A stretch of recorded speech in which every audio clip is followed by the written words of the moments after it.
Thanks for joining us. Do they have control of the situation at the site? No. It's still a ticking time bomb. Realize that after the big Sumatra tsunami, 90 days after, 3 months after that, there was a huge aftershock. If they have another aftershock, and they're not in cold shutdown yet till next year, the accident could start all over again. It's like hanging by your fingernails. Yeah, it's stable, but you're hanging by your fingernails. Americans think this crisis is over, or that some even think that maybe it's solved or it's contained. It's not. What's happening right now?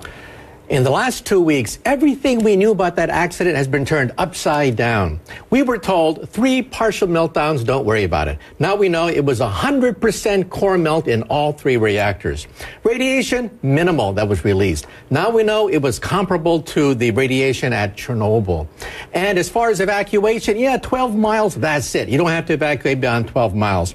Now they find hotspots, 4 hotspots outside the evacuation zone. 34,000 school children now have radiation badges when they go to school. Kindergartners with radiation badges. Down to 4 years of age. Can you imagine that? Kindergarten kids with radiation badges going to school.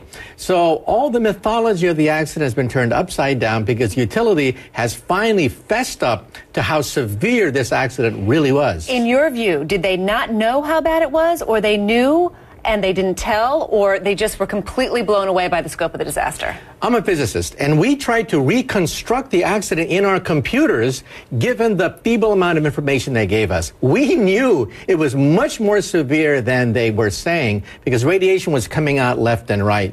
So, in other words, they lied to us. They knew how much radiation was coming out. They knew the danger. They knew how much core melting was taking place, but they tried to put a happy face on it. As a reporter, within hours of the earthquake and tsunami, within hours, not even a day, there were already statements from the company and from the International Atomic Energy Association saying that there had been safe shutdown of all of the reactors. And we know, of course, in the end that simply wasn't true. But from the very beginning, they were trying to tell us that this was a safe situation. Within hours of the accident, we now know it was like the Keystone Cops.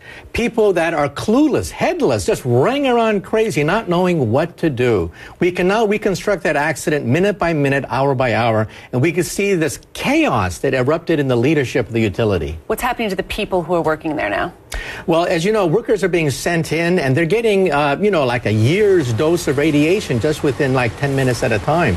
At Chernobyl, 600,000 workers had to be mobilized, each one going in just for a few minutes, each one getting a medal from Gorbachev. This will be the 100-year cleanup. How long will it take to clean this up, in your view? 50 to 100 years. And we're not there yet. We're not to the point of talking about the cleanup yet because they haven't stopped the reaction. It's still happening. Cleanup hasn't even started yet. They're not in cold shutdown till next year. Cold shutdown is when boiling stops. Right. It's boiling water right there at the reactor, releasing radiation into the environment and releasing radiation into gigantic vats. How are they storing and disposing of this stuff? That's the killer, because they have all these vats that are filling up now. They may have to dump it into the ocean again. At that point, the Chinese, the Koreans, the fishermen, they get up all in arms because there's so much damage that every time you put water in, it leaks right out again, highly radioactive, and it's filling up at the site now. So what do they do with it? Right now, they're just counting the number of gallons as they pile up, desperately trying to bring more vats in. But once they saturate, they're going to have to dump. And at that point, it's another crisis. Let's talk about the radiation in the environment, in the atmosphere. We've been told that it would be measurable but minuscule amounts on the U.S. West Coast, around the world. Is that true? It's still minimal around the world. Most of the damage is concentrated within 20 miles, 50 miles of the reactor accidented site. That's where we have the hotspots. That's where we have 20 times normal amount of radiation in schoolyards outside the evacuation zone. But in New York City, you can actually see it in the milk.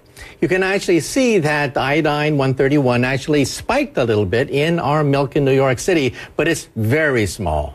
Just even hearing that, though, I mean, even hearing that you can detect it, that there's a catastrophe that is the worst catastrophe, industrial catastrophe in history, that we can see it in milk in New York, that's frightening. That's right. This could be the granddaddy of all industrial accidents, topping Chernobyl at 200 billion, topping the Gulf oil spill at about 15 billion, topping the Challenger Columbia disasters in space at about 10 billion.